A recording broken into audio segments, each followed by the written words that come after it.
করে না, জানে না, তার দেখাশোনার দায়িত্ব আমার উপরে এসে পড়ে। সে আমাকে ছাড়ার কাউকে চেনেও না, বুঝেও না। তাকে খাওয়ার থেকে শুরু করে তাকে বিছানায় দেওয়া, তাকে টয়লেটে নিয়ে যাওয়া, সবকিছু দায়িত্ব আমার। এখন আমি চলে গেলে তার অবস্থাটা কি হবে? আমি না হয় এক সপ্তাহের জন্য চলে গেলাম, সেটা একরকম জিনিস। আমি যদি 1 মাসের জন্য চলে যাই, তার কি অবস্থা হবে? সেটা কাউকে চিনতেছে না।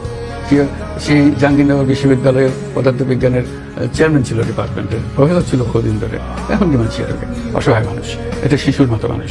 ঠিক আছে, এই হলো আমাদের পরিস্থিতি। এটা পারিবারিকভাবে এটা আমার মেয়ে সকালবেলা জেগে উঠলে আমার বাবাকে কি নিয়ে গেল নাকি, একটা নাইটমেয়ারের মতো অবস্থা।